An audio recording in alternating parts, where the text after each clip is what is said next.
मैं प्रदेश भर के युवाओं को इस बात के लिए आश्वस्त कर रहा हूं कि अगले 6 महीने के अंदर, नोट करिए, अगले 6 महीने के अंदर 1 लाख नौजवानों को फिर सरकारी नियुक्ति पत्र अलग अलग स्टेज में हर सप्ताह उपलब्ध करवाने जा रहे हैं। 1 लाख सरकारी नियुक्ति पत्र हम देने जा रहे हैं। अनुमान करिए, 1 लाख। यूपी के अंदर कभी ये कल्पना होती थी? यहां हम 6 महीने के अंदर ही 1 लाख नौजवानों को सरकारी नियुक्ति पत्र दे दिए। सारी परीक्षाएं पूर्ण हो गई, रिजल्ट की प्रक्रिया चल रही है और उनको ससमय निकालने के लिए मैं आयोग और बोर्डों से भी कहूंगा, समय सीमा को और सीमित करना।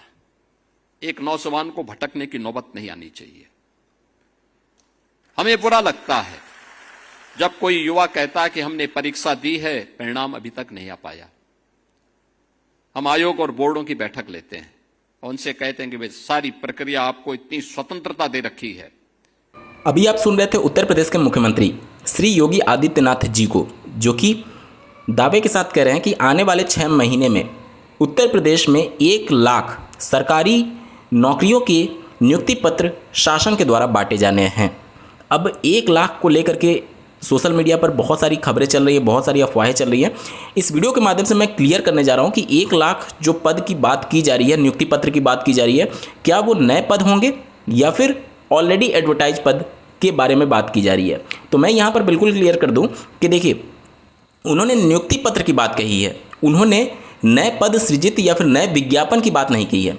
अब कौन कौन से ये 1 लाख पद हैं जिनके नियुक्ति पत्र वितरित करने हैं, उसके बारे में मैं आपको बता देता हूँ। देखिए, होमगार्ड के लिए 41,000 पदों पर जो विज्ञापन निकाला गया है, अभी उसमें नियुक्ति पत्र नहीं मिली है, तो 41,000 वो मान लीजिए। 32,000 जो कांस्टेबल का विज्ञापन निकाला गया था 2026 में, अभी भी उसकी नियुक्ति पत्र नहीं वितरित किया गया है। ठीक है, वो प्रक्रियाधीन है अभी, तो कैसे वितरित किया जाएगा।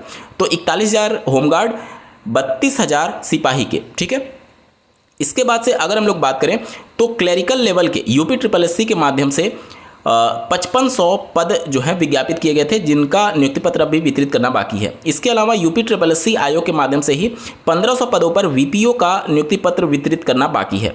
8000 लेखपाल को भी अगर हम लोग काउंट कर लें, खैर उसमें तो प्रक्रिया बहुत आगे बढ़ चुकी है। इसके बाद से ANM की बात करें, जो कि यूपी SSSC आयोग के माध्यम से ही होना है, वो 5200 पद हैं। 3500 यूपी SSSC के AGTA के पद हैं। तो इन सबको मिला लेंगे तो लगभग 97-98 हज़ार के आसपास पद हो जाता है।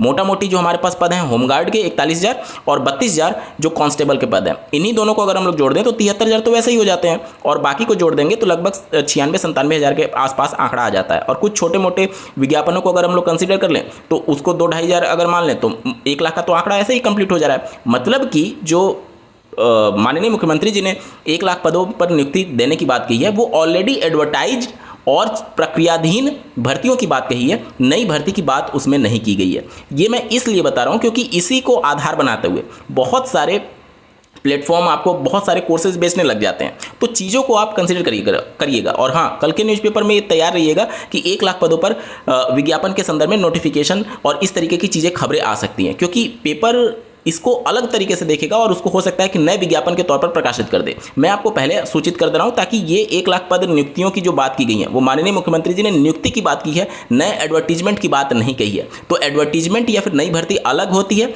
और ये जो नियुक्ति पत्र देना है वो ऑलरेडी प्रक्रियाधीन भर्तियों की बात की गई है। उन्होंने अपने स्टेटमेंट में भी ये क्लियर किया है मैं कई बार बोर्डों के अध्यक्षों को भी निर्देशित करता हूँ कि समयाधीन रहते प्रक्रियाधीन जो भी भर्तियाँ हैं उनका प्रोसेस तेजी से किया जाए। तो ये पुरानी भर्तियां जो एडवर्टाइज हुई हैं और जिनकी परीक्षा हो चुकी है, रिजल्ट आ चुका है और प्रक्रियाधीन है, उन सब में 1 लाख पद हैं जिन पर नियुक्ति जो है वो आने वाले 6 महीने में माननीय मुख्यमंत्री जी के माध्यम से वितरित करने की बात कही गई है।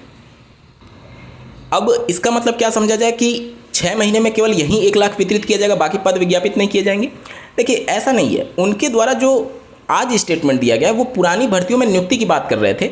भर्तियों को लेकर के जो ऑलरेडी एडवर्टाइज की जा चुकी हैं कुछ भर्तियां, जैसे उत्तर प्रदेश शिक्षा सेवा चयन आयोग के माध्यम से छोटी मोटी 2-4 विज्ञापन जारी हुए हैं। इसके अलावा जो बड़े विज्ञापन आएंगे उसमें जो 17,700 समथिंग जो TGT के पद हैं वो, और PGT के पद हैं लगभग 20-21 हज़ार दोनों को मिला करके हैं।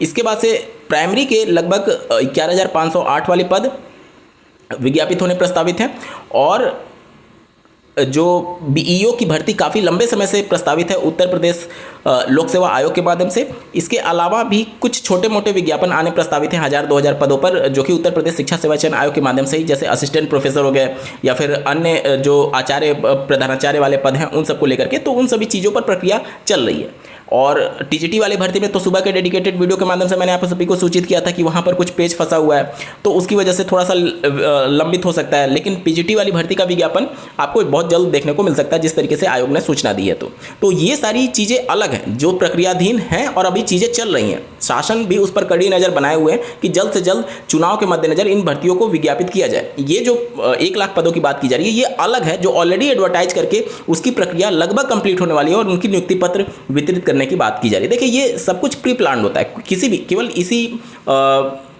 पार्टी की सरकार में नहीं, कोई भी पार्टी की सरकार होती है तो लास्ट के 6 महीने बहुत महत्वपूर्ण होता है, क्योंकि एक परसेप्शन बनाना होता है कि रोजगार बहुत तेजी से दिए जा रहे हैं इस सरकार में, और इसी वजह से नियुक्ति पत्र जानबूझ करके लास्ट में बांटा जाता है और उसको बहुत ज़्यादा हाईलाइट किया जाता है। तो ये किसी पर्टिकुलर किसी पार्टी की सरकार में नहीं होता, ये सभी पार्टियों की सरकार में इसी तरीके से चीज़ें हो रही होती हैं। ठीक है, इसके अलावा उत्तर प्रदेश में विधानसभा चुनाव को लेकर भी प्रक्रिया तेजी से आगे बढ़ने की प्रक्रिया शुरू हो चुकी है। जो मुख्य चुनाव आयुक्त हैं वो इस समय 2 दिन के दौरे पर लखनऊ में हैं, और उनके माध्यम से जो भी चुनाव की प्रक्रिया है वो धीरे धीरे सबका प्रोसेस स्टार्ट हो चुका है और धीरे धीरे करके चीज़ें होंगी। अगर हम लोग आचार संहिता की बात करें तो वो दिसंबर लास्ट तक लगने की संभावना रहेगी, और जो चुनाव होगा वो फरवरी मार्च तक होने की संभावना रहेगी, और अप्रैल में जो कि सरकार के शासन काल कंप्लीट हो रहा है 5 साल का, उसके बाद उसका रिजल्ट घोषित होकर के और उसके बाद से नई सरकार गठित हो रही होगी अप्रैल के आसपास। ठीक है, तो ये पूरा रोड मैप रहने वाला है विधानसभा चुनाव 2027 को देखते हुए। तो अगर कोई भी नया विज्ञापन जारी करना होगा तो दिसंबर लास्ट तक उम्मीदें रहेंगी। अभी हम लोग अगस्त लगभग खत्म ही है, अब सितंबर, अक्टूबर, नवंबर और दिसंबर 4 महीने का समय है। जो भर्तियों का विज्ञापन को लेकर के राज्य सरकार गंभीर होगी, इन 4 महीनों में विज्ञापन आ जाएगा। भले उसकी परीक्षा हो ना हो, वो चीज़ें एक बार अगर विज्ञापित हो जाती हैं तो उसमें कोई प्रॉब्लम नहीं होता है। नया विज्ञापन जब आचार संहिता लग जाता है तब नहीं जारी हो सकता है। तब अगर विज्ञापन जारी करने की नौबत आई भी तो ऐसा नहीं है कि जारी नहीं किया जा सकता। चुनाव आयोग से परमिशन लेकर के उसका भी विज्ञापन जारी कर दिया जा सकता है, लेकिन फिर उसमें बहुत सारी दिक्कतें फंस जाती है। उसको विपक्ष मुद्दा बनाने लगता है कि आप ऐसे कैसे परमिशन दे सकते हैं, चुनाव के लिए एक तरीके से आचार संहिता लग गई है। तो वहाँ पर चीज़ें बचते हैं, सरकार भी बचती है और विपक्ष भी बचता है कि इस तरीके की चीज़ें ना हो। ठीक है, तो 4 महीने का समय है, और 4 महीने बहुत ज़्यादा भी नहीं है और बहुत कम भी नहीं है। अगर मंशा हो और चीज़ें पॉजिटिव तौर पर आगे बढ़े तो भर्ती की विज्ञापन भी आ सकती है। ठीक है, इन सभी चीज़ों को लेते हुए और पॉजिटिव माइंडसेट के साथ आप अपनी भर्ती की तैयारी लगातार जारी रखिएगा, क्योंकि कब भर्ती आएगी, कब परीक्षा हो जाएगा, आपको पता भी नहीं चलेगा। दूसरा, यूपी टेट का रिजल्ट अभी थोड़ा सा और विलंब हो सकता है। आयोग के द्वारा जो अभ्यर्थी वहाँ पर उपस्थित थे उनको सूचना दी गई थी कि सितंबर मिड तक आप मान करके चले। और जहाँ तक बात है सीटेट वाली परीक्षा का, जो कि 6 सितंबर को होने वाली थी, उस परीक्षा को स्थगित कर दिया गया है।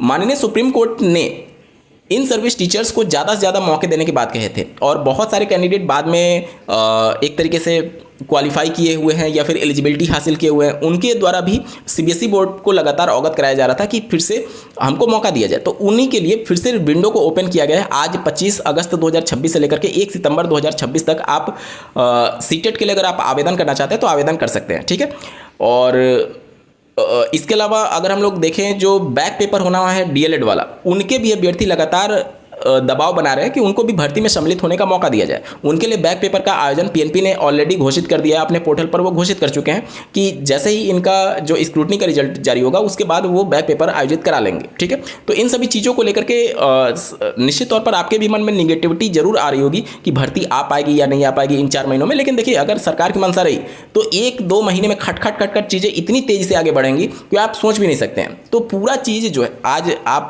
2 महीने 3 महीने से लगातार सुन रहे होंगे कि एलिजिबिलिटी में ये प्रॉब्लम है, इसमें ये प्रॉब्लम है। देखिए, अगर सरकार चाह दे ना तो 1 महीने में सारी प्रक्रिया बिना किसी झंझट के तेजी से आगे बढ़ सकती है, अगर सरकार चाह दे तो सब कुछ डिपेंड करेगा कि इस 4 महीने को लेकर के किस तरीके से नई भर्तियों पर काम हो रहा है। आज के वीडियो में बस इतना ही। ऐसे ही महत्वपूर्ण अपडेट के लिए चैनल को सब्सक्राइब करना ना भूलें। इस वीडियो को देखने के लिए आपका बहुत बहुत धन्यवाद। भगवान करे आपका दिन शुभ हो।